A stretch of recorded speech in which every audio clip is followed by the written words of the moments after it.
jours d'un conflit d'une violence inouïe. Il aura fallu éprouver la destruction de 70% des habitations à Gaza. Il aura fallu déplorer la mort de plus de 32 000 Palestiniens. Il aura fallu assister à la mort de plus de 14 000 enfants à Gaza, soit un enfant qui perd la vie toutes les 10 minutes, pour qu'enfin une résolution du Conseil de sécurité de l'ONU appelle à un cessez-le-feu immédiat pendant le mois du Ramadan. À peine voté, le ministre des Affaires étrangères israélien a déjà indiqué que le cessez-le-feu ne sera pas appliqué. Et à l'instant où je vous interroge, Tsahal poursuit son œuvre mortifère.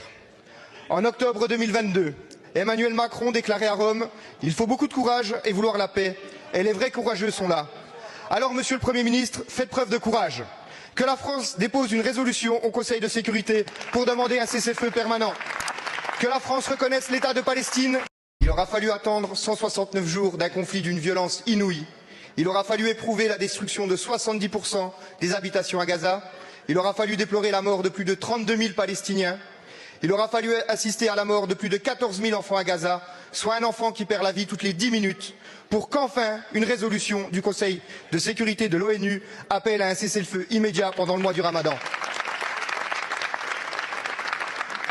À peine voté, le ministre des Affaires étrangères israélien a déjà indiqué que le cessez-le-feu ne sera pas appliqué. Et à l'instant où je vous interroge, Tsahal poursuit son œuvre mortifère.